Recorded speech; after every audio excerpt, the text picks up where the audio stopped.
అందరికీ నమస్కారం. ఈరోజు మనతో పాటు ఉన్నారు సుభాష్ శర్మ గారు. సుభాష్ శర్మ గారిని అడిగి మనం ఒక ఇంట్రెస్టింగ్ విషయం తెలుసుకోబోతున్నాం.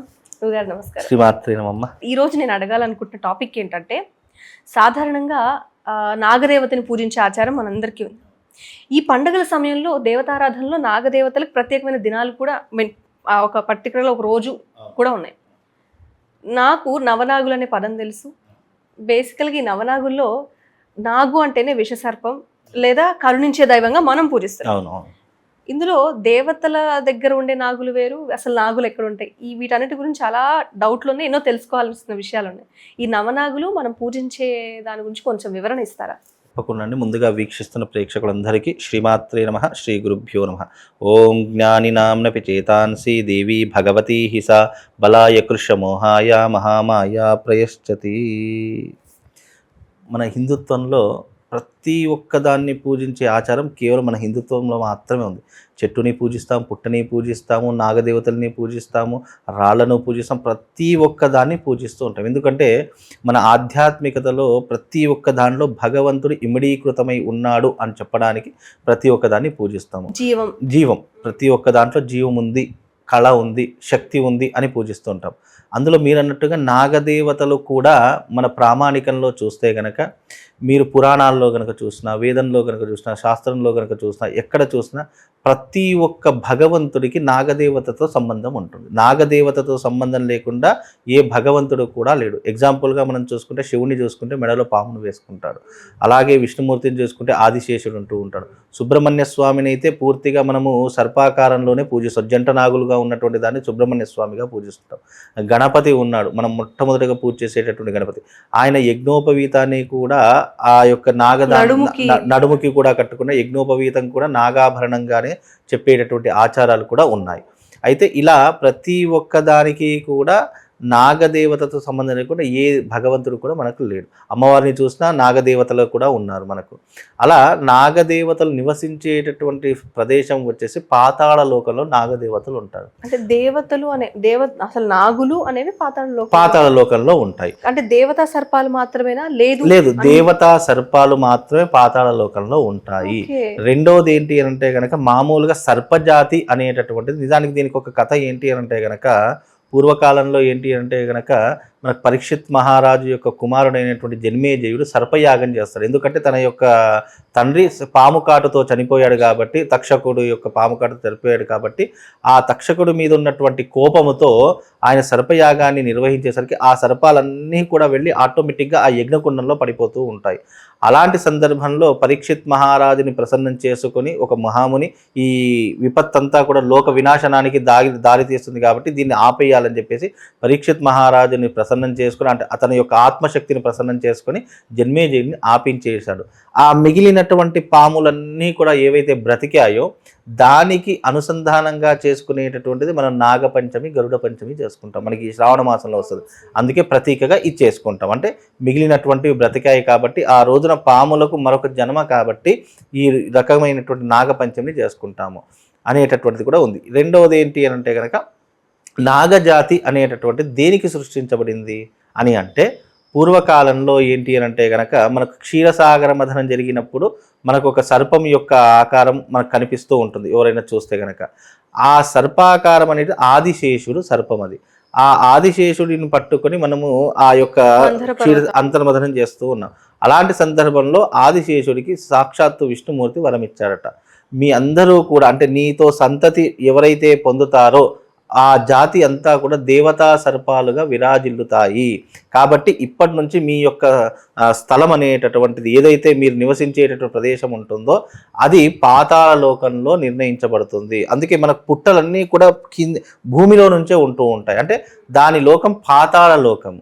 కాబట్టి అవి ఎప్పుడూ కూడా భూమి లోపల కానీ, చీకటి ప్రదేశాల్లో కానీ, లేదు అనంటే కనుక జనాసంచారం లేనటువంటి ప్రదేశాల్లో కానీ, లేదా కొండలల్లో, గుహలల్లో, లోయల్లో, ఇలాంటి ప్రదేశాలను అవి ఎక్కువ చేస్తాయి. జనసంచారం ఉన్నటువంటి వాటిలోకి అవి రావు. ఎందుకంటే దాని యొక్క ప్రదేశం పాతాళ లోకమే, భూమి లోపలనే దాని యొక్క, అది అక్కడ ఉంటేనే సుభిక్షంగా ఉంటుంది. మన పుట్ట ఎంత పైకి కనిపించినా కింద ఒక గొయ్యి అనేటటువంటిది ఉంటుంది, అవి దాంట్లోనే ఉంటూ ఉంటాయి. కాబట్టి దేవతా సర్పాలు అన్నదానికి అర్థం ఏంటి అంటే, ఆదిశేషుడికి విష్ణుమూర్తి ఇచ్చినటువంటి వరం వల్ల పుట్టినటువంటివే ఈ సంతతి అంతా కూడా.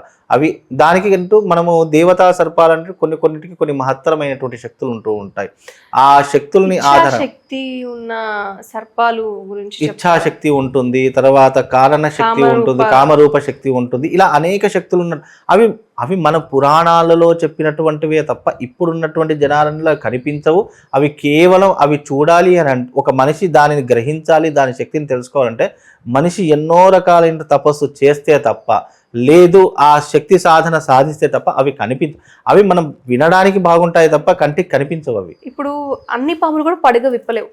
సాధారణంగా ఎవరైనా దేవత సర్పం అని ఎలా అనుకుంటారంటే బంగారు వర్ణంలో ఉండి పడిగ విప్పిన పాముని నాగదేవత వచ్చింది అని. అలాగే తెల్లటి నాగుల్ని చూసి కూడా చాలా మంది శ్వేత నాగు అవును ఇప్పుడు ఉన్నాయంటారా? ఉన్నాయండి చాలా శ్వేత. ఎందుకు ఇప్పటికి కూడా మన మన అడవి ప్రదేశాల్లోకి శ్వేత నాగులు ఎక్కువగా ఉండేటటువంటి ప్రదేశం మన యొక్క క్లైమేట్కి అది ఉండదు.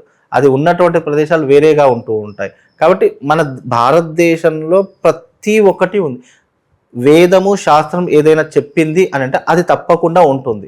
వేదము శాస్త్రంలో ఇది లేదు అంటే అది ప్రపంచంలో ఎక్కడా కూడా ఉండదు. ఇది రెండు తీరులు నేర్చుకోవాలి. వేద ప్రామాణికంలో, శాస్త్ర ప్రామాణికంలో, ఆచారంలో, సాంప్రదాయంలో ఏదైనా చెప్పారు అంటే అది భారతదేశంలో ఎక్కడో ఒక చోట, అంటే మన కంటికి కనిపించలేదు కాబట్టి అది లేదు అనకూడదు. అది ఉంటుంది కానీ మన కంటికి కనిపించదు. ఒకవేళ దానిలో వేదంలో, శాస్త్రంలో, సాంప్రదాయంలో లేదు, దాంట్లో చెప్పలేదు, అందులో ఇలాంటి ప్రస్తావనే లేదు అంటే అది లేనట్టు కిందికి లెక్క పెట్టుకోవాలి. కాబట్టి శాస్త్రంలో మనకు నవనాగుల గురించి ఇచ్చారు, అష్టనాగుల గురించి ఇచ్చారు, శ్వేత నాగుల గురించి ఇచ్చారు, నాగదేవతల గురించి ఇచ్చారు, నాగరాజుల గురించి ఇచ్చారు, అన్నిటి గురించి కూడా ఇచ్చారు. ముఖ్యంగా దేవతా సర్పాలు అనేటటువంటి ఎక్కువగా ఎక్కడ ఉంటాయంటే గుప్త నిధులకు రక్షణగా ఉంటుంటాయి. అందుకే నాగబంధము అని వేస్తుంటారు. దేవతా సర్పాలే. ఎందుకు అంటే గుప్త నిధులు ఎప్పుడో పెట్టినవి ఉంటాయి. సర్పానికి ఆయుష్ మహా అయితే 1 సంవత్సరము, 2 సంవత్సరాలు, 10 సంవత్సరాలు. లేదు అని అంటే కనుక అది కంటికి కనిపిస్తే మనిషి దాన్ని చంపేస్తాడు. కాబట్టి ఎప్పుడైతే గుప్త నిధులకు ఉన్నటువంటి సర్పాలు ఉంటాయో అవి దేవతా సర్పాలు. ఎందుకంటే దాని యొక్క ఆయు ప్రమాణం 200 సంవత్సరాలు, 300 సంవత్సరాలు, 400 సంవత్సరాలు విస్తరించి ఉంటూ ఉంటాయి. అవి మాత్రమే గుప్త నిధులకు కాపలా ఉంటూ ఉంటాయి.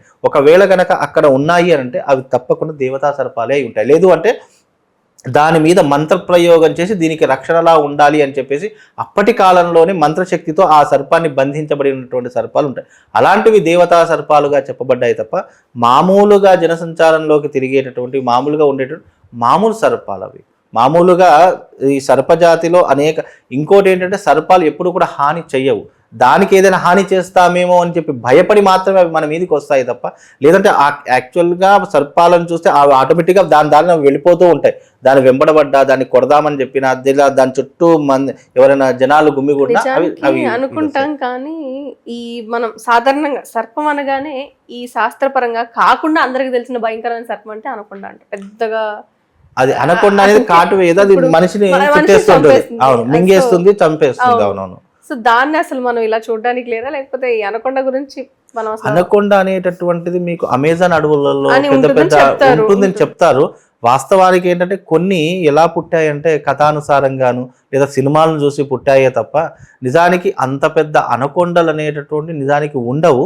కాకపోతే ఇప్పుడు సినిమాలో చూపించేటువంటి గ్రాఫిక్స్లో చూపించేటువంటి విధంగా ఏదో ఒక 100 మీటర్లో, 200 మీటర్లో, 1000 మీటర్లో అంత పొడవు ఉండదు.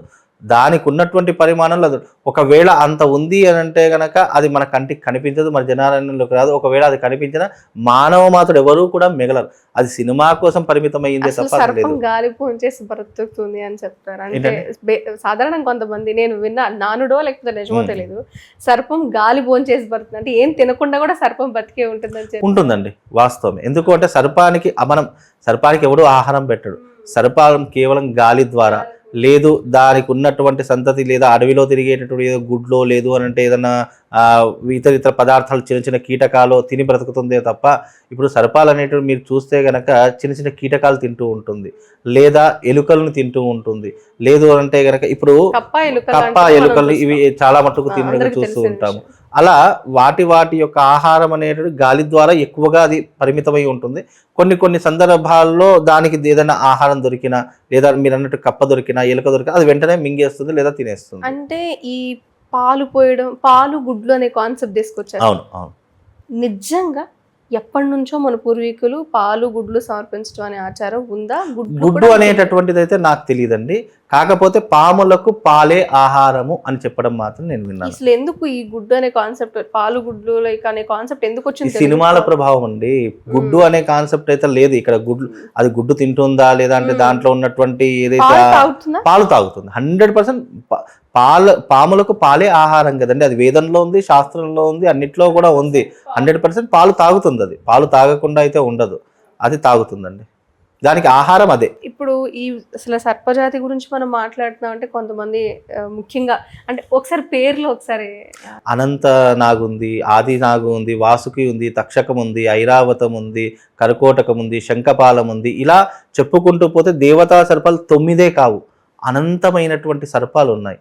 అందులో ముఖ్యంగా ఇవి చెప్పినటువంటి పేర్లు ఏంటి అంటే మనిషి జాతకంలో కొన్ని రకాలైనటువంటి కాలసర్ప దోషాలు ఇమిడీకృతమై ఉంటాయి. అంటే ఈ కాలసర్ప దోషానికి సర్పాలకి సంబంధం ఉంటుందా? అసలు మనిషి జన్మే సర్పం నుంచి వచ్చిందని మనం అంటే ఆ సర్పం అంటే లైక్ సర్పం అని కాదు నా ఉద్దేశం, రెప్లికా అంటే అది ఇండికేషన్ లాగా ఉంటుంది. ఈవెన్ సుబ్రహ్మణ్యేశ్వర స్వామిని పూజిస్తున్నా కూడా DNA రిలేటెడ్, పిల్లలు పుట్టిన సంతానం గురించి మాత్రమే సుబ్రహ్మణ్య స్వామి పూజ చేయడం కూడా ఇది కనెక్షన్ ఉంది 100% అని చెప్తుంది. అయితే ఇక్కడ ఏంటి అంటే కనుక మనకు మన జాతకంలో సర్పములు అంటే రాహు కేతువులు 2 గ్రహాలు వస్తూ ఉంటాయి. ఈ రాహు కేతు గ్రహాలు ఏమిటి అని అంటే గనక అవి చావు లేనటువంటివి, అందుకే అమృతం సేవించాయి కాబట్టి అవి చావు లేనటువంటి గ్రహాలు. దానికి గ్రహ రూపకంగా ఉండమని చెప్పేసి విష్ణుమూర్తి దానికి శాపం ఇచ్చాడు. కాబట్టి ఎప్పుడైతే మన యొక్క జాతకంలో రాహు కేతు మధ్యన మిగతా 7 గ్రహాలు బంధించబడి ఉంటాయో దాన్ని కాలసర్పదోషంగా ఇమిడీకృతం చేయడం జరిగింది, అంటే కాలసర్పదోషంగా చెప్పడం జరిగింది. కాబట్టి అలా మనిషి జీవితంలో కాలసర్పదోషం అంటే గ్రహాలు ఎప్పుడైనా ముందుకైనా వెనకకైనా వెళుతూ ఉండాలి. గ్రహ సంచారం లేకుండా మనిషి జీవితం నడవదు. అలా మనం పుట్టేటటువంటి ఘడియల్లో రాహుకేతు మధ్యలో గనక గ్రహాలు ఉంటే మన జీవితం ఎక్కడ తీసిన గొంగడి అక్కడే ఉంటుంది. మిగతా ఎన్ని శుభగ్రహాలు ఉన్నా కూడా, ఎన్ని శుభగ్రహాలు ఉన్నా, ఎన్ని పాపగ్రహాలు, ముఖ్యంగా రాహుకేతుల సంగతి నాకని తెలియదు. కాలసర్పదోషం, ఈ సర్పదోషం ఉంటే వాళ్ళు అసలు ఎదగదలా ఉండదు వాళ్ళకి అని అందుకే కదండి రెమెడీస్ చెప్పారు మనకు. ఇప్పుడు ఏమేం చేస్తారండి? కాలసర్పదోషం ఉంది. ఇప్పుడు కాలసర్పదోషం ఒక ఎత్తు, తర్వాత లగ్నం నుంచి రాహు కేతువులు ఏ స్థానాలను బట్టి ఉన్నాయి, మనిషి జీవితాన్ని ఎలా నిర్ణయించవచ్చు అంటే లగ్నం నుంచి 2వ స్థానంలో రాహుకేతువులు ఉంటే మనిషికి ఆర్థిక పరమైనటువంటి ఇబ్బందుల్లో కూడుకుపోతాడు అని చెప్పడం జరిగింది. అదే గనక లగ్నం నుంచి 7వ భావంలో గనక రాహుకేతువులు ఉంటే గనక మనిషి యొక్క జీవితం అంటే ఈ మ్యారేజ్ లైఫ్ అంటూ ఉంటారు చూసారా, ఈ మ్యారేజ్ లైఫ్ అంతా అస్తవ్యస్తంగా ఉంటుంది. ఒక మనిషికి 2 కానీ 3 కానీ పెళ్ళిళ్ళు అయ్యేటటువంటి పరిస్థితులు ఏర్పడతాయి. అది 7వ భావాన్ని పట్టుకొని ఉంటుంది. అంటే లగ్నం నుంచి 7వ భావం మనిషి యొక్క ఈ యొక్క మ్యారిటల్ లైఫ్ అంటుంటారు సార్, అలాంటి లైఫ్కి ముడిపడి ఉంటుంది. మరి సర్పదోషాన్ని పూర్తిగా నివారించుకోగలమా, లేకపోతే చిన్న చిన్నగా అది పోతుందంటారా? ఏం చేయాలి దీనికి? సర్పశాంతి అనేటటువంటిది ఒకటి ఉంటుంది, నాగ ప్రతిష్ట అనేటటువంటిది ఉంది, అష్టనాగ పూజ అనేటటువంటిది ఒకటి ఉంటుంది. ఇలా వాడి యొక్క జాతకాన్ని బట్టి వాళ్ళ యొక్క జాతకాన్ని అనుసరించి ఏ పరిష్కారం చేస్తే ఎలా ఉంటుంది అనేది జాతకాన్ని బట్టి అది నిర్ణయం చేయడం జరుగుతుంది తప్ప ప్రతి ఒక్కరికి ఇదే పరిష్కారము అని చెప్పలేదు. చాలా మంది ఈ మీరన్న రాహుకేతువులు అన్నప్పుడు నాకు కింద కనిపించింది, కానీ ఫ్లోలో ఉన్నారు. అసలు ఏది లేకపోయినా జీవితంలో ఎదుగుతా లేదనుకోండి, రాహుకేతు పూజ అని చేయించుకుంటారు. లేదు అట్లా చేయించుకుంటారు, అసలు చేయించుకోవచ్చు అంటే లేదు అట్లా ఉండదండి. మనం ఇప్పుడు నాకు తలనొప్పి వస్తుంది, నేను జ్వరం వస్తున్న టాబ్లెట్ వేసుకుని నాకు తలనొప్పి తగ్గదు కదా. మనము ఏ రకమైనటువంటి సమస్యకు అదే రకమైనటువంటి పరిష్కారం చేస్తేనే సమస్య అనేది క్లియర్ అవుతుంది. ఇప్పుడు ఎగ్జాంపుల్ సంతానం లేదు, సంతానం లేకపోతే వెంటనే కాలసర్పదోషం అని చెప్పలేం కదా. సంతాన భావం 5వ భావం చూడాలి. సంతాన భావానికి లగ్నం నుంచి 5వ భావం సంతాన స్థానాన్ని సూచిస్తుంది. అలాగే సంతానాన్ని ఇచ్చేటటువంటి వాడు గురువు. కాబట్టి గురువు యొక్క గ్రహము 5వ అధిపతి అయినటువంటి గ్రహము గురువు ఏ స్థానాల్లో ఉన్నారు, దానికి శుభదృష్టి ఉందా, పాపదృష్టి ఉందా, ఇవన్నీ కూడా గమనించి చూస్తే అప్పుడు మనకు సంతానం కాకపోవడానికి రిలేటెడ్ ప్రాబ్లమ్స్ తెలుస్తాయి. లేదా ఒక మనిషికి వివాహం కావట్లేదు, వివాహం కాకపోవడానికి 7వ భావంలో ఉన్నటువంటి ప్లానెటరీ పొజిషన్ ఏంటి, దాని మీద పాపగ్రహ దృష్టి ఉందా లేదా శుభగ్రహ దృష్టి ఉందా, ఇవన్నీ అనుసరిస్తేనే మనకు జాతకము అని అంటే ఏదో పుస్తకాల్లో చూసి ఈ లగ్నంలో ఇది ఉంది, ఈ లగ్నంలో ఇది ఉంది, ఇలా చూస్తే జాతకం ఎవ్వరికీ అర్థం కాదు. మనకి ఎప్పుడైనా ఒక జాతకం చూడాలి అంటే దాని యొక్క గ్రహ పరిస్థితులు, గ్రహ ప్లానటరీ పొజిషను, అతను పుట్టినటువంటి ఘడియలు ఇవన్నీ కూడా తెలిసి ఆ ప్లానటరీ పొజిషన్లో ఏ గ్రహం ఎక్కడుంది, దాని మీద ఏ దృష్టి ఎలా ఉంది అనేటటువంటి చూసి మనం ఆ వ్యక్తికి చెప్తేనే, దానికి పరిష్కారం చెప్తేనే దానికి విరుగుడు దొరుకుతుందే తప్ప మన నోటికి వచ్చినట్టు నీకు పిల్లలు లేరు కదా కాల సర్పదోషం చేసుకో, నీకు వివాహం కావట్లేదు కుజదోషం చేసేసుకో, ఇలా చెప్పడం అనేటటువంటిది కరెక్ట్ పద్ధతి కాదండి. ముఖ్యంగా మనం రాహు కేతులు అసలు మనం మాట్లాడుకునే సర్పాల గురించి మాట్లాడుకుంటున్నాము. ఈ సర్పాలు అనేవి దేవతా సర్పాలు ఉన్నాయి, లేదా రాక్షస రూపంలో ఉన్న సర్పాలు, అంటే రాక్షస రూపంలో ఉన్న సర్పాలు ఉంటాయి. ప్రతి ఒక్కదానికి పాజిటివ్ ఆర్ నెగిటివ్ రెండూ ఉంటాయి. ఇక్కడ రాక్షస సర్పాలు ఉంటూ ఉంటాయి, అలాగే దేవతా సర్పాలు కూడా అదే రకంగా ఉంటాయి. సర్పము అన్నదానికి, సర్పము అంటే కాలముతో అనుసంధానమయ్యేటటువంటిది సర్పము. ఇంకొకటి ఏంటంటే ఆదిశేషువు తన పడగ మీద భూమిని మోస్తూ ఉంటాడు అనే చిన్న కాన్సెప్ట్ కూడా విన్నాడు. చాలా ఉన్నాయండి అలా, ఇప్పుడు చాలా ఉన్నాయి. ఆవగింజ అంత పరిణామంలో అంటే సర్పం అంత పెద్దదని ఉంటుంది. అంటే బేసికల్ గా సర్పం అనే దాని గురించి కేవలం మనం చూసే చిన్న మన ఈవెన్ మన కుండలిని శక్తి కూడా సర్పంతోనే కదా. ఇప్పుడు నవనాగుల కాన్సెప్ట్ కూడా కుండలిని శక్తితోటి అనుసంధానమై ఉంటుంది. అమ్మవారి సర్పం అని అంటే అమ్మవారి విషయంలో కుండలిని గురించి ఎక్కువగా వర్ణిస్తుంది. కుండలిని శక్తి గురించి వర్ణించడం ఒక ఎత్తు అయితే, సర్పము అనేటటువంటి నాగజాతి ఎప్పుడైనా గమనించండి, నాగజాతి అనేటటువంటి తప్పకుండా మనిషి యొక్క జీవితానికి అనుసంధానం లేకుండా, మనిషి యొక్క పుట్టుక నాగజాతితో సంబంధం లేకుండా అసలు ఉండదు. అందుకే 9 గ్రహాలలో కూడా మనకు రాహుకేతువులు అనేటువంటి గ్రహాలతో అనుసంధానం అయ్యి ఉండేనే మిగతా జీవితం అనేటువంటి ముందుగా వెనుక అది పాపమా పుణ్యమా అనేటువంటి దాని మీద కూడా ఆధారపడి ఉంటుంది. అయితే నేను అంటే సరదాగా తీసుకోండి, మనం రాహుకేతువుల్ని అలా చూసి గ్రహ రూపంలో బాధలు అంటారు కానీ బేసికల్ ఇప్పుడు ప్రపంచంలో అంతా డిజిటలైజ్ అయిపోయింది. ఈ డిజిటల్ అనే పదానికి మనం జాతకాల ప్రకారం చెప్పాలంటే రాహు అంటారు, అవునా కాదండి?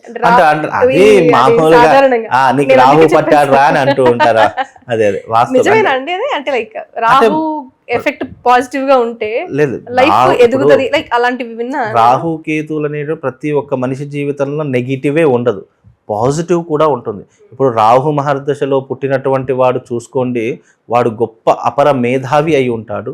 డబ్బుని సంపాదించడంలో నాలెడ్జ్, డబ్బు సంపాదించడం ఏముంటుంది, అది మంచి మార్గమా చెడు మార్గం మళ్ళీ సంబంధం ఉండదు. రాహు విషయంలో కన్నింగ్ ఎక్కువగా ఉంటూ ఉంటుంది. మనిషి తాను ఏదైనా అనుకున్న సాధించడానికి ఎంతమందినైనా ముంచేయడానికి వెనకాడనటువంటి స్వభావం ఉంటూ ఉంటుంది రాహు దశలో పుట్టినటువంటి వాడు. కాబట్టి నాలెడ్జ్ ఎక్కువగా ఉంటుంది, సంపాదన ఎక్కువగా ఉంటుంది, ఎవరినైనా ఇట్టి ఆకర్షించేటటువంటి స్వభావం ఎక్కువగా ఉంటుంది. అంటే దాంట్లో నెగిటివ్సే కాదు పాజిటివ్స్ కూడా ఉంటూ ఉంటాయి. ఇప్పుడు ఎవరికైనా సరే ఫేమ్ వచ్చింది అనుకోండి, అది ఏ గ్రహం కారణం అంటారు? ఫేమ్ వచ్చి శుక్రగ్రహ కారణం. శుక్రగ్రహ కారణం ఉంటే ఇప్పుడు సెలబ్రిటీస్ కావచ్చు, వాళ్ళందరూ ఇప్పుడు నీకు శుక్ర మహర్దశ నడుస్తుందిరా అని అంటారు. అలా అంటే శుక్రుడు మనకు మంచి స్థానంలో ఉన్న, శుక్ర మహర్దశలో జన్మించిన వాళ్ళు తప్పకుండా ఫిల్మ్ స్టార్స్ అవ్వడము, లేదు అంటే రాజకీయ నాయకులు అవ్వడము, సెలబ్రిటీ స్టేటస్ని అనుభవించడము, గొప్ప బిజినెస్ వంతులు కావడం, ఇలాంటివి చాలా మట్టుకు శుక్ర మహర్దశలో కనుక పుట్టిన శుక్రుడు వాళ్ళ జాతకంలో మంచి స్థానంలో, ఉచ్చ స్థానంలో ఉన్నాడు అనుకుంటే తప్పకుండా వాడు వద్దన్నా మంచి పొజిషన్లోకి వెళ్తాడు. ఆ శుక్రుడు వాళ్ళని అక్కడ కూర్చోబెడుతుంది. అది అందుకే ఇది ఎంత కలియుగమైనా, ఇంకా ఎంత డెవలప్ అయినా, సైన్స్ ఎంత డెవలప్ అయినా, ఇంకా మనం ఒక 100 సంవత్సరాల ముందుకెళ్ళినా శాస్త్రముతో సంబంధం లేకుండా ఏది ముందుకు వెళ్ళదు. మీరు సైన్స్ అంటారు, ఎంత సైన్స్ పెరిగినా అందులో మీరు కనుక్కున్నది శాస్త్రంలో ఉన్నదే కనుక్కుంటారు తప్ప, ఎప్పుడో 1000 ఏళ్ళు 100 ఏళ్ల క్రితం చెప్పిందే మీరు ఇప్పుడు కనుక్కుంటారే తప్ప లేని దాన్ని కనుక్కోవడం అనేది సైన్స్ లో ఉండదు. సైన్స్ అనేది జనాలకి ఎక్కువగా సైన్స్ కి ఎందుకు కనెక్ట్, అది ఒక మనిషి అంటే ఇప్పుడు శాస్త్రాలు అనేవి ఎప్పుడో రాస్తున్నాయి కదా అని ఒక చిన్న భావన.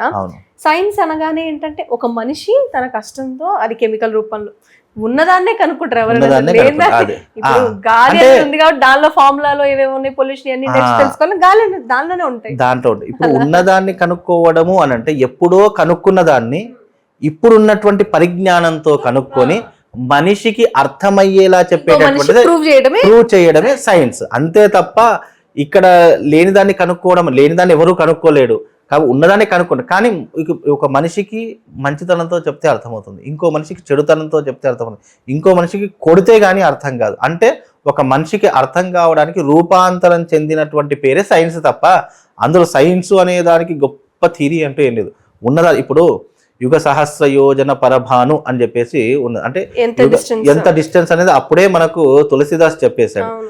ఇప్పుడు ఉన్నటువంటి వాళ్ళు మెజర్మెంట్ చేసి క్యాలిక్యులేట్ చేసి అన్ని చేసి అది యుగ సహస్ర భాను అంటే ఏంటి, అసలు ఏంటి దానికి ఇవన్నీ ఇప్పుడు కనుక్కో అంటే ఎప్పుడో కనుక్కోదాన్ని ఇప్పుడు మనిషికి అర్థం కావడానికి కిలోమీటర్స్ ఇంత, డిస్టెన్స్ ఇంత అనేదాన్ని ఇప్పుడు అది దాని పేరు సైన్స్.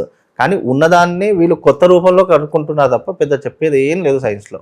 అది అంటే నాలెడ్జ్ పరంగా మనిషి నాలెడ్జ్ పెంచుకోవడానికి. పుస్తకాల కన్నా కూడా దీని వైపు వెళ్తే ఇంకా ఎక్కువ దూరం, ఇంకొంచెం దూరం. అంటే ఇప్పుడు సైన్స్ పరంగా ఒక లెవెల్ వరకే వెళ్ళగలం, దీని పరంగా ఆధ్యాత్మిక పరంగా నువ్వు ప్రపంచంలో దేనైనా చూడొచ్చు, కానీ సైన్స్ లో మీరు అంత చూడలేరు. ఆధ్యాత్మిక ఇప్పుడు అంత ఎందుకండి, ఋషులు మునులు ఎక్కడెక్కడో తపస్సు చేసుకుంటారు, వాళ్ళ యొక్క దివ్య దృష్టితో సాక్షాత్తు స్వర్గాన్ని కూడా చూసేటటువంటి క్యాపబిలిటీ ఉంది. నువ్వు ఎంత సైన్స్ లో డెవలప్మెంట్ అయినా స్వర్గం దాకా వెళ్ళగలుగుతారా? అంతే. అది అప్పుడు దాని గురించి ఇప్పటికీ కూడా రీసెర్చ్ చేస్తారా తెలుసు. స్వర్గం కావచ్చు, ఫోటోస్ ఇమేజెస్ కూడా ఎన్నో ఉన్నాయి. కాబట్టి సైన్స్ వేరే, శాస్త్రం వేరే. శాస్త్రాన్ని అనుసంధించినటువంటి వాడికి అవధులు ఉండవు, సైన్స్ వాడికి కొన్ని అవధులు మాత్రమే ఉంటాయి. అందుకే విజ్ఞానము విద్య చాలా డిఫరెన్స్ ఉంటుంది. జ్ఞానము, జ్యోతిష్యము, ఆధ్యాత్మికత చాలా డిఫరెన్స్ ఉంటుంది. దేనికి దానికే ప్రాధాన్యత. అందుకని చెప్పి సైన్స్ మంచిగా చూడడానికి లేదు. కాబట్టి సైన్సే, మన ఆధ్యాత్మికత. చాలా థ్యాంక్స్ అండి, ఇలా స్టూడియోకి వచ్చి ఈరోజు ఈ టాపిక్ మాట్లాడడం, ఇంకా ఎన్నో విషయాల గురించి మనం మాట్లాడుకోవాలని మనస్ఫూర్తిగా కోరుకుంటున్నాను. థ్యాంక్స్. శ్రీమాత్రి నమః.